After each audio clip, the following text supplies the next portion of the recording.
Donc, au service de Dieu, tu dois être au service de Dieu ou en service de Dieu. Ou en service de Dieu. Pour le rendre plus simple aujourd'hui, il y a eu 5 structures. Je le donne maintenant, je ne l'ai pas donné la dernière fois. Il y a eu 5 points de structure. Je vais le dire comme ça en résumé, ça va être plus fixé dans votre esprit.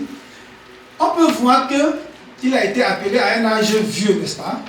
Donc l'âge n'est pas une condition pour que tu dises à Dieu, ah non Seigneur, je refuse l'appel parce que je suis vieux. Dieu peut te choisir en tout temps, bien aimé, même quand tu es vieux. Zacharie était vieux. Souvenez-vous, Abraham était vieux à l'appel, n'est-ce pas? Mais Samuel, lui, il était quoi? Jeune. Donc l'âge n'intervient pas du tout. Dieu va susciter aussi Marie. Est-ce que Marie était jeune ou vieille?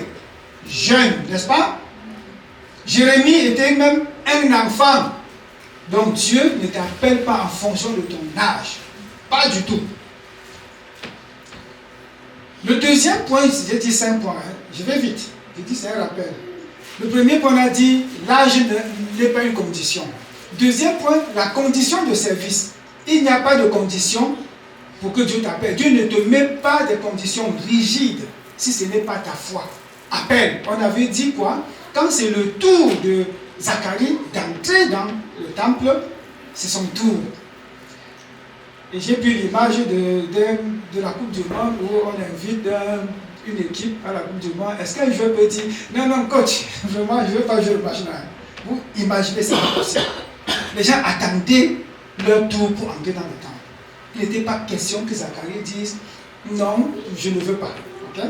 Donc il n'y a pas de condition. Pour nous aujourd'hui, c'est seulement la foi. Tu ne peux pas dire, Seigneur, je ne suis pas docteur. Seigneur, je n'ai pas de diplôme. Seigneur, je n'ai pas d'argent. Non, il n'y a pas de condition. Dieu va t'appeler, tu dis oui par la foi. Comme ça, Zacharie a dit oui par la foi. Troisième chose, on a dit l'âge, la condition. Troisième chose, les exigences du service. Il n'y a pas des exigences. Dieu ne va pas exiger de toi. Oui, c'est vrai, j'ai dit, Dieu attend de nous qu'on soit excellent. Mais il n'attend pas qu'on soit parfait. On s'en souvient? Ce n'est que pour nous rappeler. Dieu attend de toi que tu sois excellent dans ce que tu fais. Fais-le bien. Ne sois pas médiocre dans ce que tu fais. Dans le service de Dieu, il n'attend pas de toi que tu sois absolument parfait. Pas du tout. Le quatrième, les bénéfices du service. On a vu qu'il y avait des bénéfices à servir Dieu. Parce qu'en servant Dieu, là,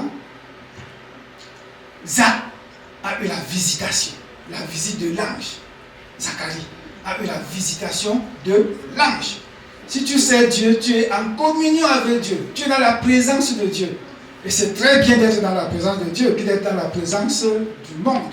On a dit que dans la présence de Dieu, il y a une chose qu'on va remarquer en toi, c'est que tu seras un homme mature. Tu ne peux pas entrer dans la présence de Dieu et ne pas être mature. Donc, je reprends le 1, on a dit quoi? L'âge. Le 2, pas de conditions.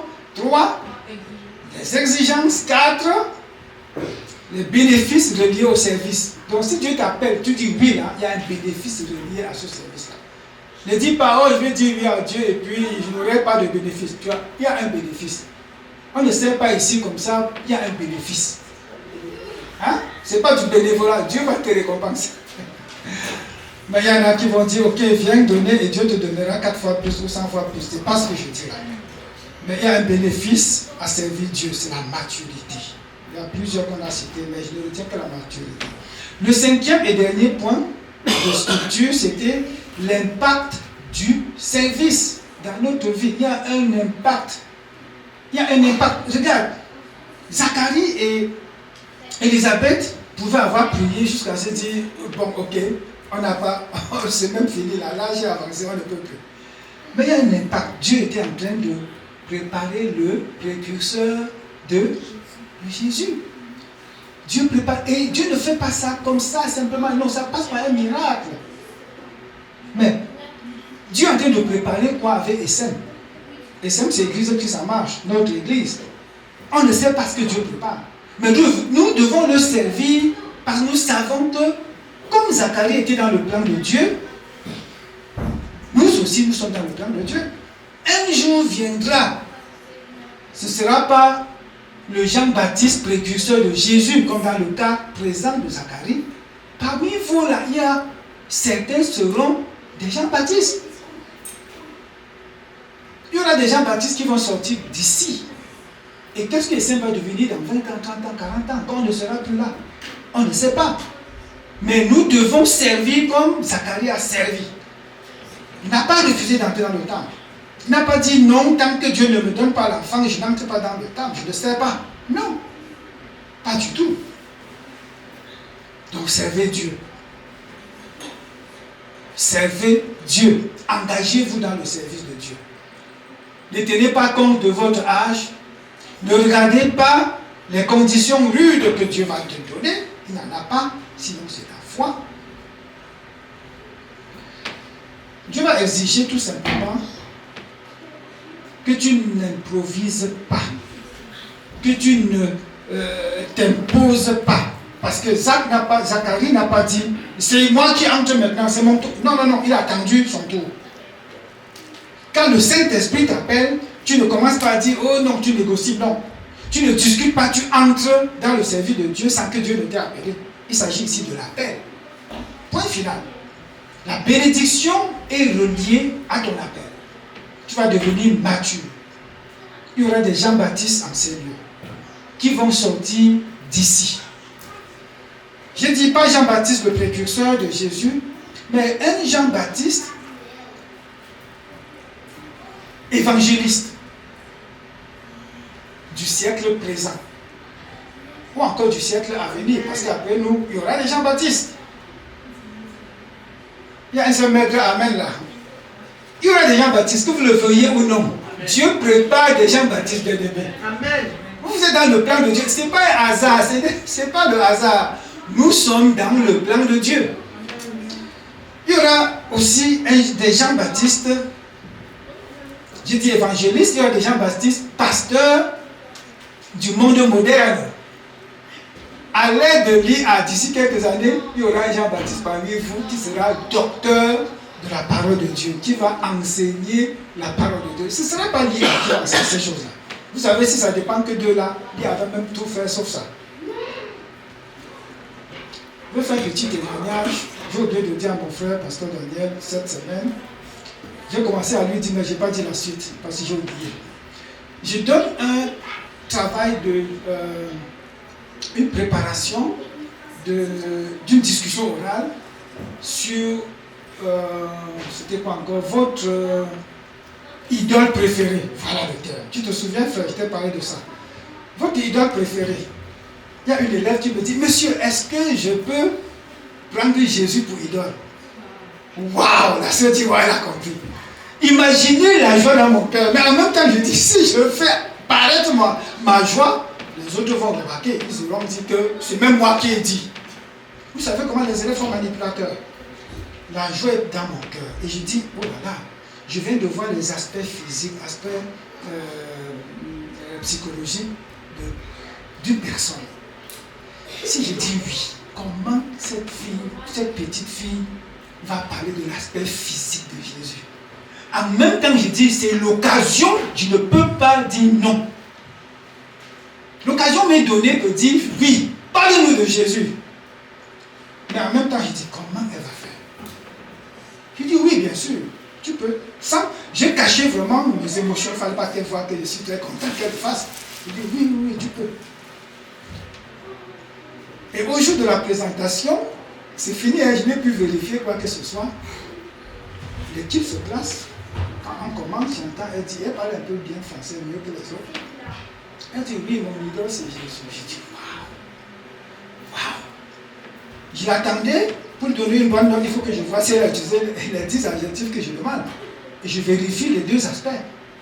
Elle dit, j'aime Jésus parce que il est une personne qui a beaucoup aimé ma mère, qui a pardonné le péché de nous tous. Elle a cité peut-être 2, 3, 4 choses. Après, je dis, elle va faire comment sur l'aspect physique? J'attendais voir ce qu'elle va dire. Elle dit, ce que je peux dire de l'aspect physique de Jésus, je l'aime beaucoup. On dit qu'il est blanc. Mais moi, parce que j'entends les adjectifs, je compte les adjectifs pendant qu'ils discutent entre eux, là, je compte pour chacun les adjectifs, je mets 1, 2, ainsi de suite. On dit qu'il est blanc, mais moi je pense qu'il est brun. Et il est certainement très beau, puisqu'elle n'a pas prononcé le nom Dieu. Elle a seulement écrit comme ça, j'ai compté le nombre d'adjectifs, c'était bon. Il est dans mon cœur, parfait. Bien aimé, c'est pour nous dire quoi? Qu'il y aura des Jean-Baptiste qui vont naître. Voilà l'enfant qui est au secondaire 1. On ne dit pas secondaire 2, je dis secondaire 1. Imaginez son âge. Elle a le courage de dire à son professeur, elle ne sait pas si je suis chrétien ou pas. Elle dit, je veux parler de mon Jésus qui est mon idole. Quelle joie dans le cœur d'un homme qui aime Dieu autant. C'est mon souhait que vous soyez des Jean-Baptiste, même à votre âge. Au plus jeunes âges qu'on puisse avoir. Que Dieu puisse nous appeler à être des Jean-Baptiste évangélistes. Des Jean-Baptiste, et il y en aura parmi vous.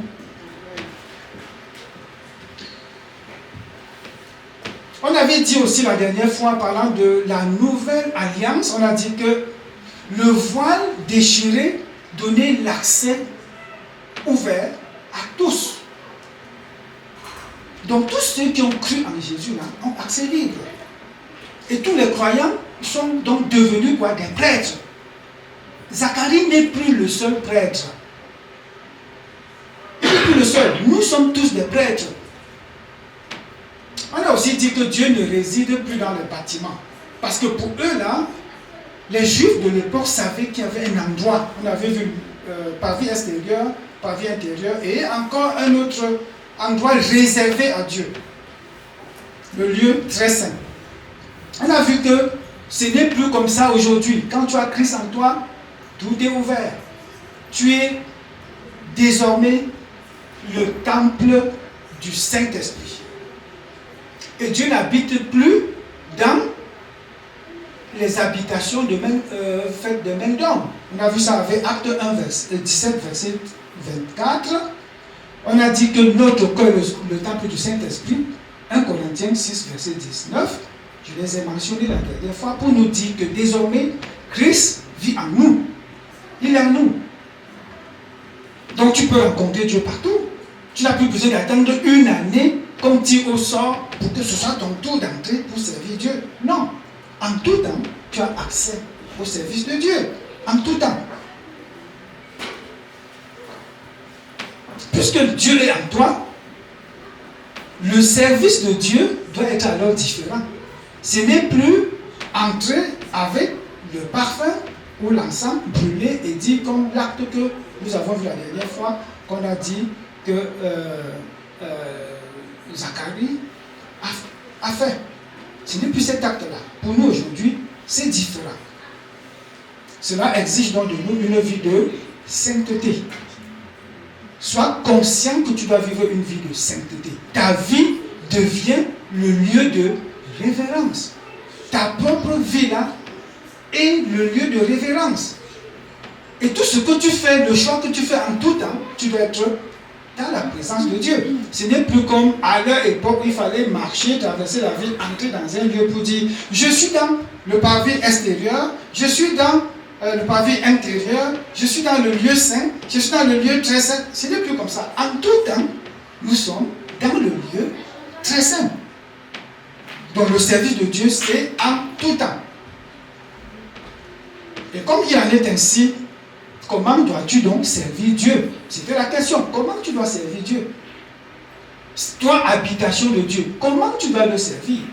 On a vu l'apôtre Paul qui dit, le Dieu que je sers en mon esprit. Donc, au-dedans de moi, je sers Dieu. Ma vie doit servir Dieu. En tout temps, je sers Dieu. Voilà, bref, résumé de ce qu'on s'est dit au dernier message. Mais j'ajoute à ce message-là, pour compléter le service, le mot service, justement, S-E-R-V-I-R, servir. S, c'est le sans se lasser. Donc, nous devons servir Dieu sans nous lasser. Se lasser veut dire sans se fatiguer. On ne va pas se fatiguer. Notre service de Dieu n'est pas relié aux résultats que nous voyons de nos yeux. Nous savons qu'il y a des futurs Jean-Baptiste. Est-ce que maintenant nous les voyons tous? Non. Il y en a qui sont en chemin. On va dire nous sommes peu nombreux, alors on est découragé. Non, pas du tout. Parce que nous voyons dans le futur qu'on est dans le plan de Dieu. Le E de servir, c'est en esprit d'obéissance. Nous allons servir Dieu en esprit d'obéissance. S, c'est sans se relâcher. 2, en esprit d'obéissance. R, réellement pour Dieu. Donc notre service doit être réellement pour Dieu. On ne sert pas Dieu pour être vu. On ne sert pas Dieu pour simplement dire je fais comme les autres. On ne sert pas Dieu pour se remplir les poches. On ne sert pas Dieu pour gagner quoi que ce soit et dire nous avons bien fait. Non. C'est réellement pour Dieu.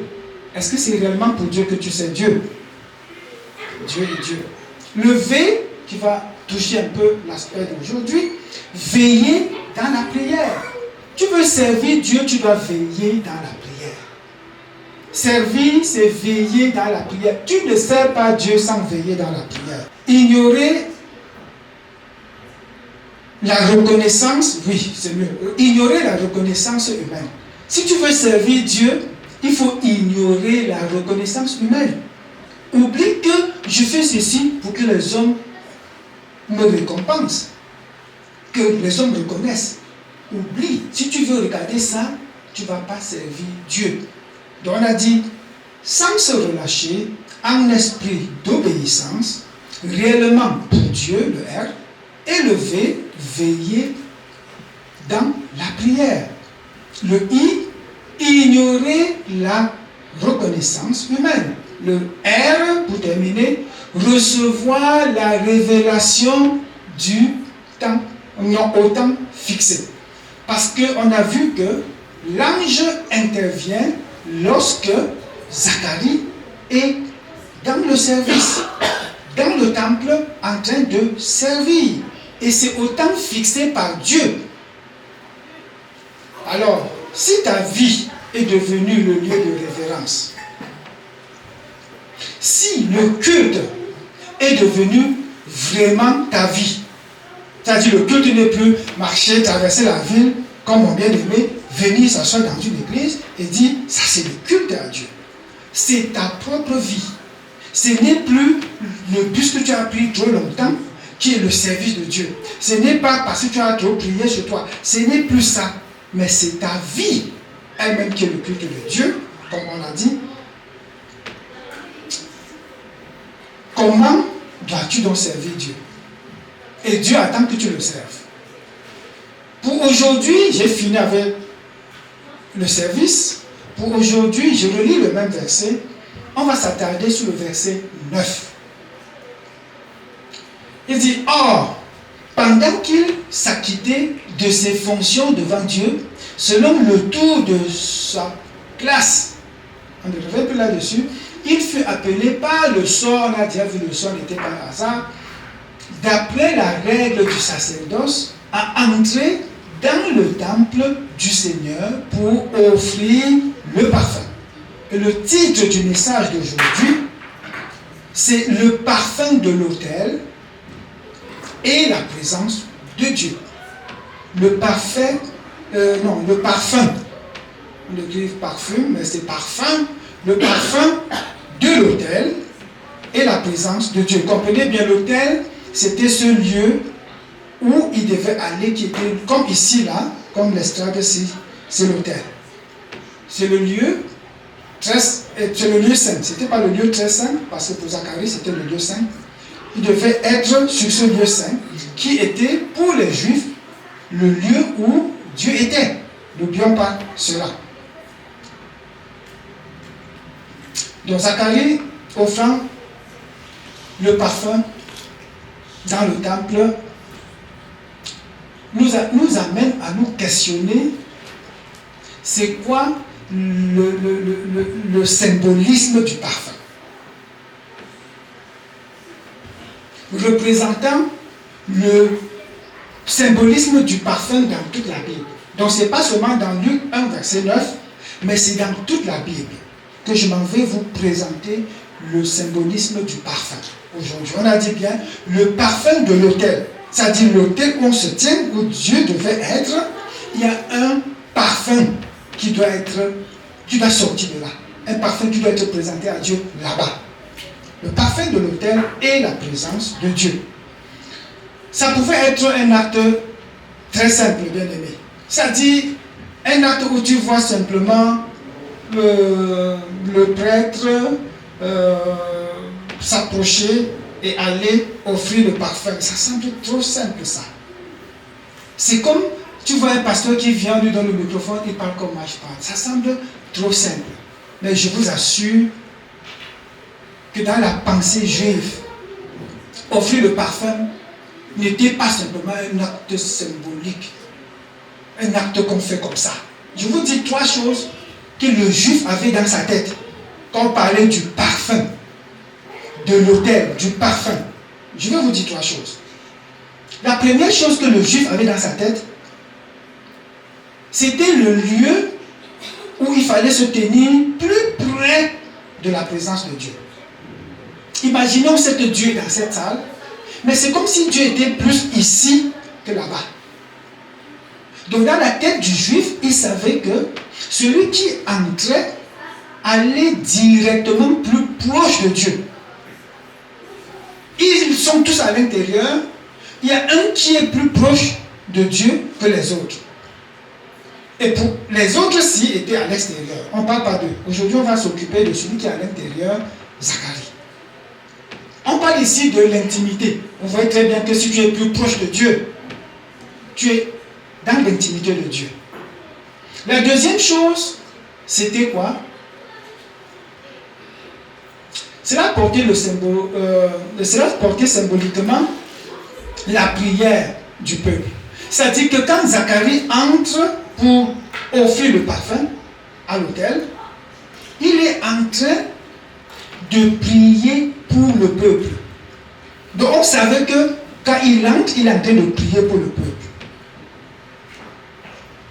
Donc il porte quoi? La prière du peuple pour aller présenter à Dieu. C'est comme si le peuple à l'extérieur dit, ok, nous voulons quelqu'un qui va aller nous représenter devant Dieu avec nos prières. Et lui là, il prend leur prière, il s'approche de Dieu. C'est comme si le peuple dit, nous sommes loin, Dieu ne va pas arriver à nous, mais nous donnons tout à un homme qui va s'approcher de Dieu. Il est plus proche de Dieu. Et quand on est plus proche de Dieu, on s'attend à ce que Dieu écoute nos prières. Que Dieu reçoive nos prières. Et par conséquent, si Dieu écoute, très souvent, on va dire, il va nous bénir, il va nous répondre. Ça, c'est le symbolisme qui était dans la tête du juif. Et le troisième point, cela représentait pour eux la médiation, le médiateur. Et qui dit médiateur, bien aimé, je veux qu'on réalise cela. C'est comme si ici maintenant on te dit pour tenir le microphone être de ce côté, ça exige que tu aies Dieu ici et que le peuple soit là-bas. Tu es plus proche de Dieu, tu parles à Dieu, tu amènes toute la prière du peuple, tu amènes à Dieu et tu es devant Dieu. Si on réalise ça, bien aimé, ça exige beaucoup de choses. Tu es médiateur entre Dieu et le peuple, entre le ciel et la terre. Le juif comprenait qu'il fallait une purification. Le juif comprenait quand on disait le parfum à Dieu, c'était de l'intercession. C'est nous qui ne comprenons pas ces choses. C'est nous qui jouons avec ça. Et pas pour rire, mais c'est une vérité, un frère qui un jour me dit que j'ai beaucoup parlé à Dieu tout à l'heure quand j'étais aux toilettes. Je dis, mais attends, tu es aux toilettes pour faire tes besoins, tu pries. Il dit, oui, il fallait. Je dis, mais bien aimé, tu ne pouvais pas d'abord finir tes trucs là avant d'aller prier. Tu peux parler à Dieu pendant que tu fais tes besoins. Vous voyez pourquoi? Parce que je concevais que le besoin que tu fais, le lieu où tu te trouves, la condition dans laquelle tu es, laisse Dieu tranquille. Finis ça, c'est trop ça. Finis ça, lave-toi, nettoie-toi, place-toi dans un contexte par révérence à ton Dieu. Mais pour quelqu'un qui vit avec Dieu, qui connaît Dieu très bien, c'est partout, en tout temps. Ce n'est pas relié à ce que tu fais. En tout temps, au contraire, on doit être capable de parler à Dieu. En tout temps, pour celui qui a bien compris. Dieu va visiter un homme en prière. On a vu la dernière fois en service, aujourd'hui c'est en prière. Et c'est dans ce contexte de prière que l'ange intervient miraculeusement pour annoncer la naissance de Jean-Baptiste. Dans le deuxième point maintenant, que signifiait le parfum à leur époque? Ce n'est pas seulement les trois choses que j'ai précisées, ce qu'ils avaient dans leur tête, mais on va voir trois symboliques du parfum. Un symbole de la prière qui monte. Donc, premier symbole du parfum, c'est la prière qui monte. Donc, premier parfum, le premier symbole du parfum, la prière qui monte. Et eux, ils savaient que c'est comme ça. Lisons Psaume 141, verset 2. Que ma prière soit devant ta face comme l'encens et l'élévation de mes mains comme l'offrande du soir. Donc, quand on parlait du parfum, c'était quoi? L'encens qu'il fallait brûler à l'autel et ça montait. Donc, la flamme montait. C'était ça le parfum à offrir. Donc, le parfum brûlé sur l'autel montait vers le ciel comme une colonne visible, de manière à ce qu'à l'extérieur, on pouvait voir la fumée qui monte. Que nous dit Apocalypse 5, verset 8. Il dit, des coupes pleines de parfums qui sont les prières des saints. Vous voyez pourquoi j'ai dit de parfum à prière. Parce que c'était l'acte de prière. Le parfum, c'est aussi la prière. Et quand il dit ici la prière des saints, c'est la prière des sanctifiés. C'est la prière des sauvés. C'est la prière des chrétiens. Ok, donc ce n'est pas le parfum que tu mets sur toi. J'ai vu le nom d'un parfum un jour, Trinity. Je regarde comme ça, je dis, oh, que Satan est rusé. Après, il fait notre Eternity. C'est quel parfum Eternity? On te fait croire qu'en achetant ce parfum, tu mets sur toi, tu vas vivre éternellement. C'est faux. C'est Jésus seul qui va te donner la vie éternelle. Ce n'est pas le parfum. Ce n'est pas le parfum qui te manque. Eternity. N'achetez pas ça. Achetez si vous voulez. Mais dites-vous, ce n'est pas ça qui vous donne la vie éternelle. Elle n'est qu'en Jésus-Christ, lui seul. Deuxième symbole de parfum, c'est la sainteté. Pourquoi? Parce que ce lieu-là était saint. Parce que Dieu n'était pas un endroit où on pouvait imaginer qu'il soit autrement que d'être saint. On se souvient qu'on avait dit la dernière fois en lisant Exode 30 que Dieu avait donné comment on devait brûler le parfum, comment on devait les mélanger, n'est-ce pas? Il a dit, ne faites pas ça pour usage personnel, on s'en souvient? C'était l'exclusivité de Dieu, donc la sainteté. Le profane ne peut pas passer là-bas. Même par erreur, tu ne pouvais pas être profane, un non-croyant, tu te retrouves là. Que le sort tombe sur toi, personne n'a lancé au hasard. Et tu te présentes non préparé, tu dis, ok, je vais présenter le fan. Peut-être tu vas tomber et mourir.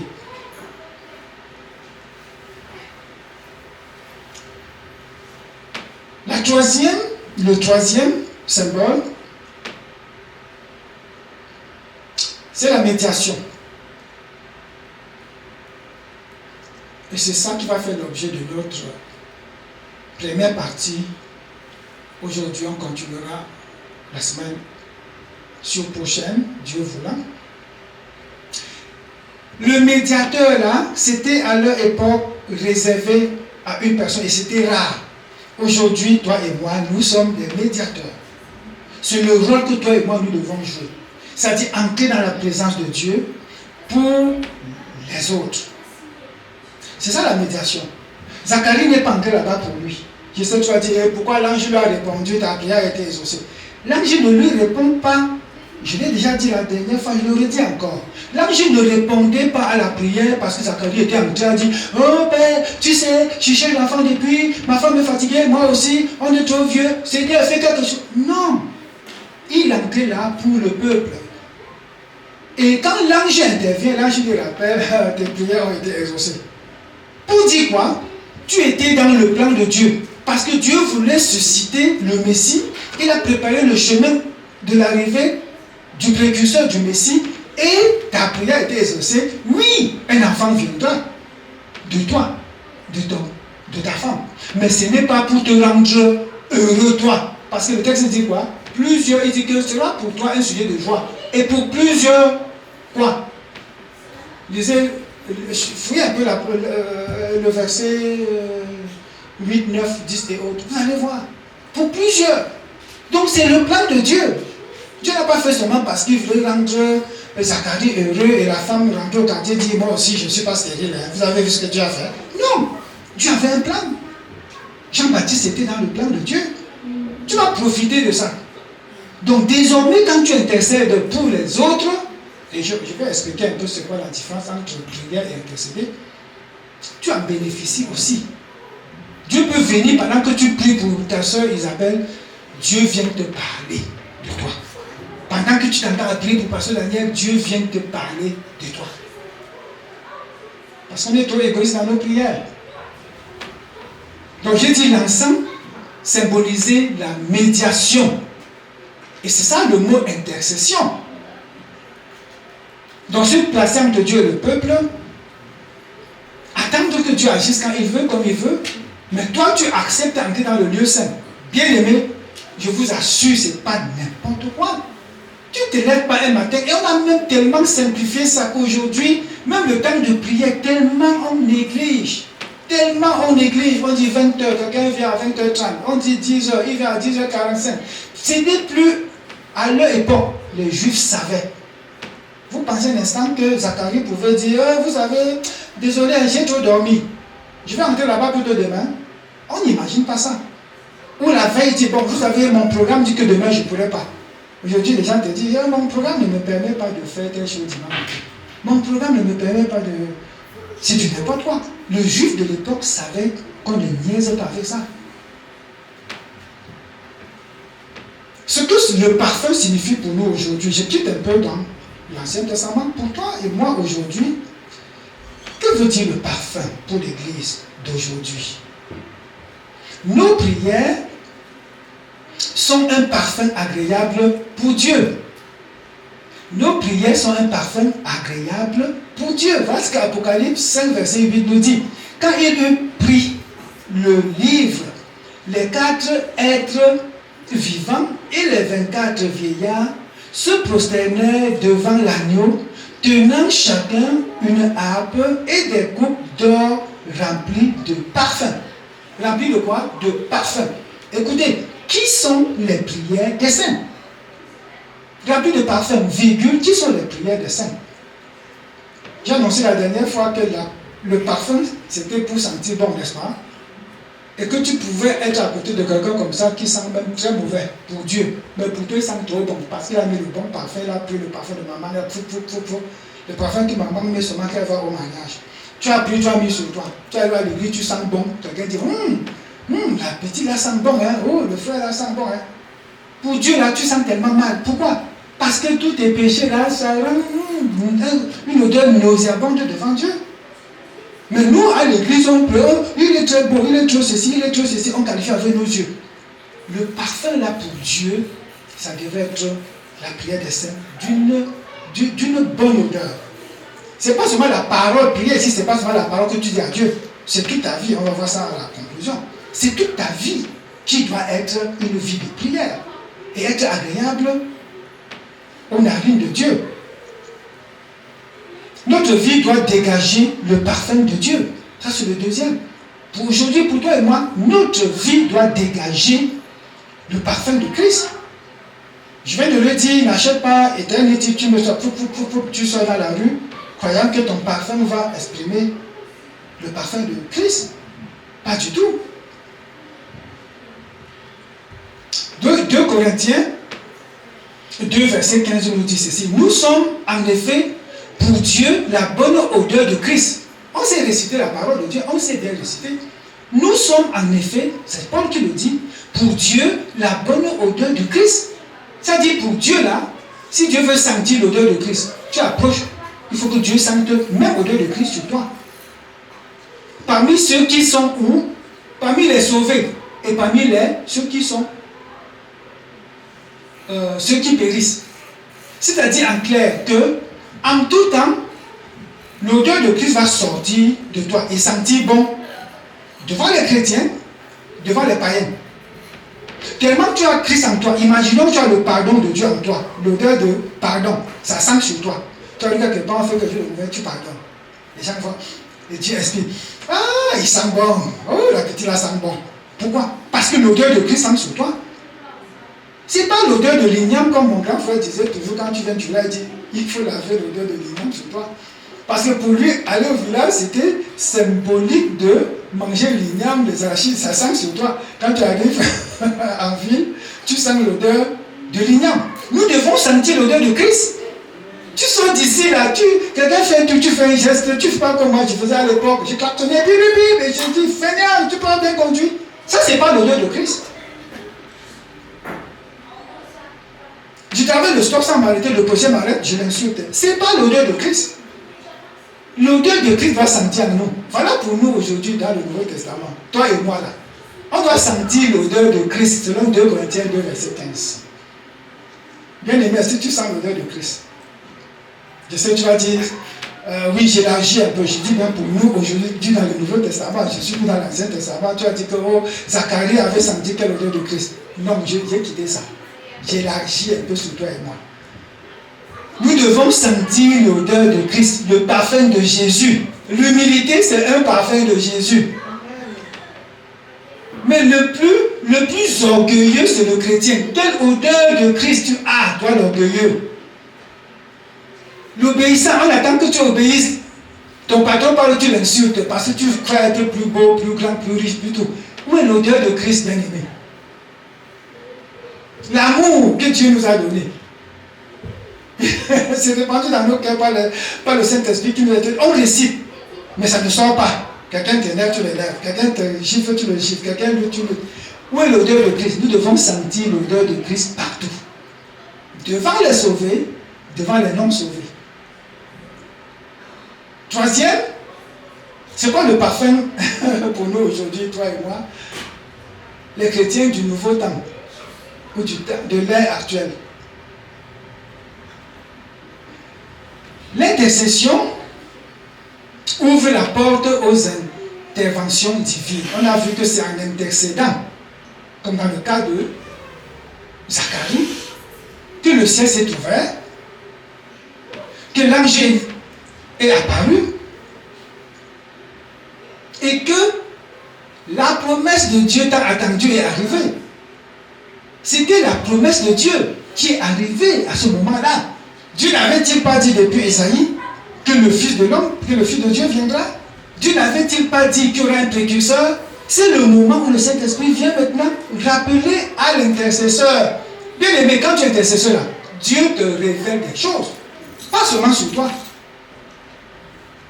Mais on va seulement que, oh, Dieu l'a béni avec un enfant. Mais vous ne voyez pas la révélation que Dieu te rappelle qu'il sera un sujet de joie. Il sera Jean-Baptiste. On ne va pas lire ça parce que ça fait partie d'un autre message. Regardez ce qui sera. Regardez, on va lire tout ce qui sera. Il va commencer par il sera saint depuis le ventre de sa mère. Et Dieu te révèle ça. Dieu te dit tu vas accoucher d'un enfant qui, dès le sein de tes seins là, est déjà semblable à Élie. Il a la puissance d'Élie. Il a mon Dieu. Quelle révélation! Donc Dieu révèle à l'intercesseur certaines choses. Et c'est quoi la différence entre prière et intercession? Parce que j'ai mentionné intercession ici. C'est quoi la différence? Bien aimé, très rapidement, oui, il y a une différence. Tout est prière, mais l'un n'est pas l'autre. Dans l'intercession, tu pries. Mais tu peux prier sans intercéder. La différence, c'est tout simplement que, quand on va parler de prière, en tout temps, c'est parler à Dieu. Mais dans la prière, tu parles à Dieu pour toi-même. pour ta relation avec Dieu. C'est le moment où une personne s'adresse directement à Dieu pour exprimer son adoration, demander de l'aide pour lui-même, chercher sa volonté pour sa propre vie ou dans sa propre vie, pour confesser ses propres péchés, pour ceux qui le font, pour ceux qui sont un peu matures, pour déposer ses besoins entre les mains de Dieu. Donc c'est un moment où tu dis, Seigneur, toi et moi. Dialogue entre toi et moi, Seigneur. C'est ça, la prière. Et les caractéristiques de la prière ici, c'est quoi? C'est mes besoins. C'est mon combat. C'est ma relation avec toi, Seigneur. C'est mon cœur devant toi, oh Dieu. On connaît bien sûr le je me moi. Le matin, je, Seigneur. À midi, moi, Seigneur. Le soir, me voici. Voilà la prière. Et très souvent, c'est une prière égoïste. J'appelle ça prière égoïste. Je sais, vous allez dire, mais oui, il y a des gens qui ont prié aussi comme ça. Hein? Jésus a dit que ta volonté soit faite, Seigneur. Il parlait de qui? De lui-même. Oui. Matthieu, on peut voir ça dans Matthieu 28, 39. Tu vas dire, David, Seigneur, écoute ma prière. Oh Dieu, ma prière, oui. Est-ce qu'on te dit de ne pas prier? Il faut prier. Anne a fait quoi? Dans 1 Samuel, on connaît bien Anne. Moi, c'est toi, Seigneur. J'attends un enfant, oh Dieu, tu me donnes et je te donnerai. Seigneur, toi et moi. Oui, c'est biblique et c'est correct. Seulement, j'explique ce que c'est que la prière. C'est-à-dire relation personnelle avec Dieu, communion personnelle avec le Père, besoin personnel à Dieu, oui. Mais bien aimé, c'est comme si tu grimpes l'escalier de 6 niveaux. Tu es au premier niveau, tu mets ta main, tu mets ton pied. Tu tapes comme ma femme, je s'assure que c'est solide, tu mets. Mais maintenant, pour faire le deuxième pas, qui est l'intercession, tu restes ici. Tu es chrétien depuis 10 ans, tu es au niveau de la prière. Je vous explique c'est quoi l'intercession. L'intercession, c'est toujours parler à Dieu. Mais cette fois-là, pas pour toi, pour les autres. Tu fais la médiation spirituelle. Tu vas dire, ben, je suis qui pour me tenir devant Dieu? Oui, c'est un Dieu saint. Oui, c'est vrai qu'il est pur. Oui, c'est vrai. Tout ça, c'est vrai. Mais tu te mets devant Dieu, parlant à Dieu pour les autres, pour le peuple. Waouh! Ce n'est plus personnel. C'est orienté vers les autres. Se tenir entre Dieu et les autres. Il y en a qui ne peuvent même pas se tenir entre Dieu et leur propre famille. Bien aimé, je nous exhorte à pouvoir être des intercesseurs. Passons tous à l'intercession. Tenons-nous devant Dieu pour nos familles. Tenons-nous devant Dieu pour nos nations. Il y en a qui sont déjà aptes à ça. Moi, c'est depuis cette année, avec notre pays qui préparait les élections, que j'ai commencé à dire oui, je vais me lever pour mon pays. Pourquoi? J'ai toujours cru que c'est un appel spécial, Seigneur. J'ai un appel spécial pour prier pour les pays. Et Ézéchiel 22 nous parle même de se tenir à la brèche. 22 verset 30. Ézéchiel 22 verset 30. Se tenir à la brèche. Seigneur, cela ne se passera pas sans te gêner, lever la voix vers toi. Pour soutenir ce pays, pour soutenir ce peuple, pour soutenir ce frère, pour soutenir cette soeur. Pour Seigneur, le problème de l'église. Seigneur, je me tiendrai debout devant toi. Prendre le fardeau de quelqu'un sur ton dos, ça pèse, tu dis oui, ben ça pèse, mais je vais tenir. Demandez la miséricorde pour que quelqu'un soit sauvé, pour que quelqu'un soit protégé, pour que Dieu intervienne dans la vie de quelqu'un. C'est à ça que je veux nous appeler aujourd'hui. L'église, là, a besoin individuellement des intercesseurs.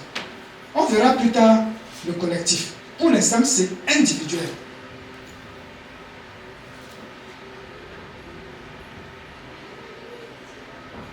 Ça demande la persévérance. Ça demande la compassion. Je dis ça à moi-même. Parce que quand je prie pour quelqu'un une fois, deux fois, j'aime accompagner la prière des paroles.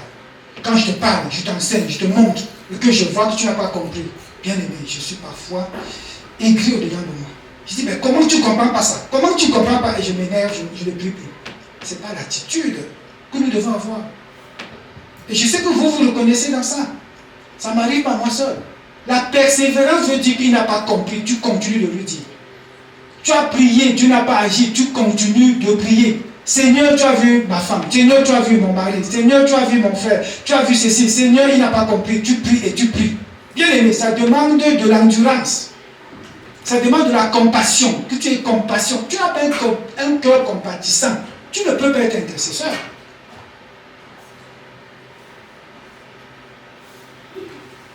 Je disais une fois, Seigneur, tu sais qu'il a lui-même cherché son problème. Hein? Et comme ça te calme. Tu dis, ok. C'est lui qui a cherché, moi. Non, un cœur compatissant, c'est que tu prends son problème sur toi. Tu dis, oh, il n'a pas compris. Tu pries encore et tu pries toujours. Sans lâcher. Et prier, l'intercession demande aussi de l'autorité. Quand on dit autorité, vous comprenez directement, il veut dire, au nom de Jésus, et puis, il tombe. Ou la fait, j'ai regardé cette semaine une vidéo où une femme se baisse et un pasteur lui pour le même. Je vois comment le pasteur faisait tout pour la pousser pour qu'elle tombe.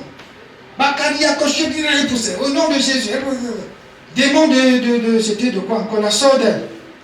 Je disais, Seigneur, pas que le démon ne sortira pas. Mais cette femme a un problème. Si c'est vrai ce qu'il dit dans sa prière, je comprends qu'elle a un besoin d'enseignement. Quand on va dire, mais tu veux dire quoi? Quand un démon pas sortir, comment le démon de la non-compréhension de la parole de Dieu va sortir? Quand tu n'enseignes pas la parole.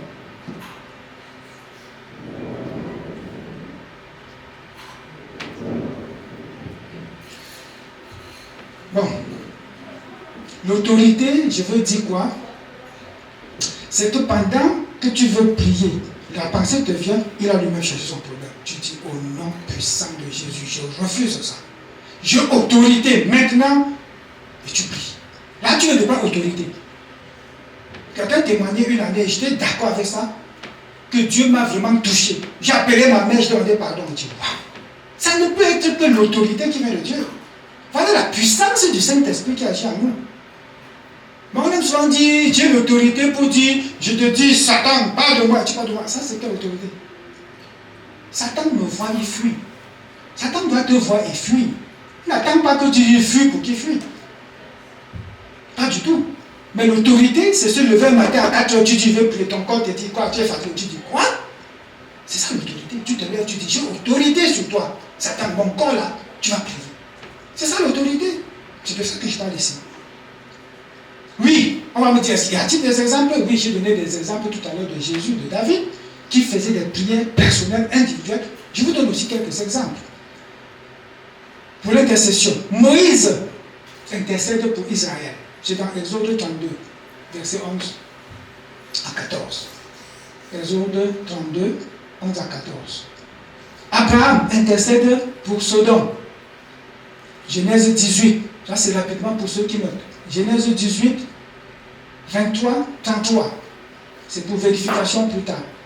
Si ce n'est pas ça, vous revenez, on rectifie. Jésus intercède même pour Pierre. Donc pour une personne, ne dites pas, oh, parce que tu penses à tout. Jésus intercède pour Pierre. Luc 22, 32. Il dit, mais j'ai prié pour toi, afin que ta foi ne défaille point. Oh oui, j'ai prié pour toi. Pour qui tu pries, bien-aimé? Qui est celui-là que tu mets dans ta prière quotidienne? Il faudrait qu'au sortir d'ici, tu fasses une liste de prières. Dans ta liste de prières, tu mets même ceux qui dorment à l'église.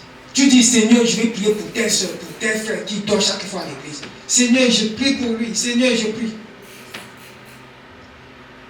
Tu pries.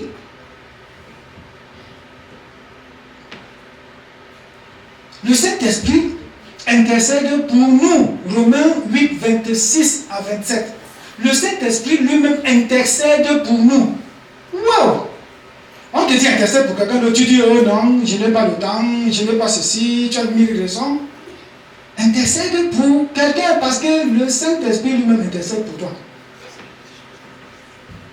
Jésus est notre intercesseur éternel. Hébreux 7, verset 25. Et Hébreux 7. Oh, Hébreux. C'est aussi pour cela qu'il peut sauver parfaitement ceux qui s'approchent de Dieu par lui, étant toujours vivant pour intercéder en leur faveur. Jésus est toujours vivant. Ils ont dit qu'il est mort. Il est mort où? Il est ressuscité. On va retenir qu'il est ressuscité. Hein? Jésus n'est pas ressuscité. Il dit qu'il est vivant pour toujours. Il intercède pour toi et moi. Tu as tout couché et dormi, on te dit intercède pour quelqu'un. Tu dis, oh non, je ne peux pas. Jésus peut pour toi. Toi, tu peux aussi pour l'autre. Donc intercéder, c'est prendre la place. Proche de Dieu. Tu dis, je vais m'approcher de Dieu. Ce n'est pas pour moi, mais pour quelqu'un d'autre. Il y a une histoire qui me faisait rire à l'époque. Je n'étais pas encore pasteur, mais maintenant que je suis pasteur, ça me frappe directement dans mon esprit.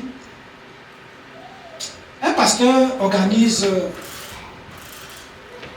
l'intercession. Il dit les frères vont prier pour les frères, les soeurs pour les soeurs, on partage et tout ça. Après, il fait le tour dans les maisons pour rencontrer les gens et causer, jaser. Et à un moment donné, comment ça se passe ton intercession? Il tombe sur un frère qui lui dit, mais pasteur, toi aussi, tu me dis de prier pour un tel, je ne donne pas le nom. Tu me dis de prier, j'aimerais dire un tel pour dire pour quelqu'un. Tu me dis de prier pour un tel. Il dit, oui, c'était pour lui que tu priais. Oui, pasteur, toi-même quand tu me demandes de prier pour lui là, tu crois qu'il veut prier comment? Tu oublies ce qu'il m'a fait l'année passée. Le pasteur dit, quoi encore? Il dit, mais c'est toi qui avais même réglé le problème. Il dit, le problème avait été réglé? Oui. Tu me dis d'intercéder pour lui? Oui. Il dit, non, je ne peux pas. Le pasteur dit, pourquoi? Il dit, non, pasteur, je ne peux pas prier pour lui. C'est quelqu'un, il faut qu'il ait le mal que moi aussi j'ai eu. Vous voyez? Et c'est plein comme ça dans nos églises. C'est plein comme ça parmi les chrétiens.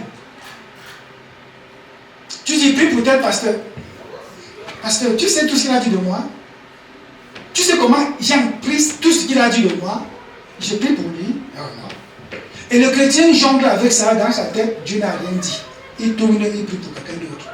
Il tourne, il prie pour quelqu'un qui l'a béni. Pour quelqu'un qui l'aime beaucoup. Quelqu'un qui parle bien de lui. Et il a texté, Seigneur, j'ai prié pour ma soeur d'elle. Seigneur, j'ai prié pour... Hé, arrête. Que le Saint-Esprit te guide. Que le Saint-Esprit te pousse à prier pour quelqu'un qui a mal parlé de toi. C'est à ce moment que tu vas savoir que tu es mature. Que tu as le pardon de Dieu. Que tu as l'humilité de Dieu. Tu vas toujours prier, intercéder pour les plus belles filles de l'église. Quand on dit choisissez pour qui vous allez intercéder, c'est les plus belles petites filles de l'église que tu choisis. C'est ça la pensée de Dieu? Non, pas du tout. À défaut, tu dis, ah, celle-là qui croit que c'est elle la meilleure chante. C'est elle le meilleur pasteur, c'est lui. Le meilleur, c'est lui. Tu veux que j'intercède pour lui, le vantard là?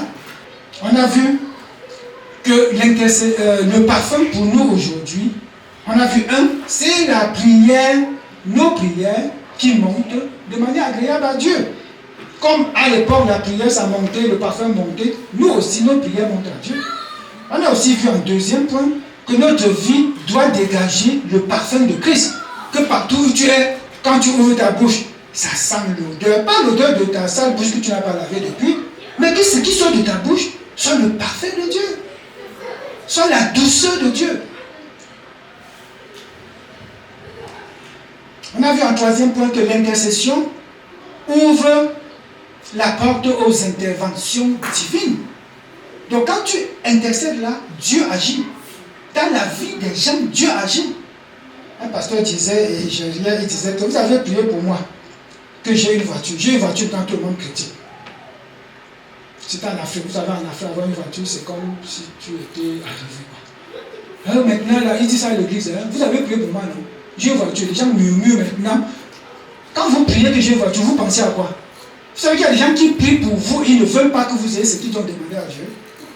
Dans leur cœur, là, ils disent, on prie pour tel. Oui, j'ai prié pour mon frère David, je l'aime beaucoup, Seigneur. Et pendant qu'il parle dans son cœur, il dit, ne lui donne pas ça, Seigneur. Parce que tu donnes ça, il va même me dépasser. Vous savez que c'est comme ça que les gens sont? Ils sont des chrétiens. Hein? Votre cœur n'est donc pas encore transformé, dirait Jésus. Vous savez, en quatrième point, je vais citer les trois autres. Le parfum représente pour toi et moi aujourd'hui la présence du Saint-Esprit. Donc quand tu dis parfum, pour toi et moi aujourd'hui, présence du Saint-Esprit. C'est la présence du Saint-Esprit. On dit c'est le Saint-Esprit qui nous donne quoi? Bonne odeur. La joie. La joie de Dieu. Le Saint-Esprit, la joie de Dieu.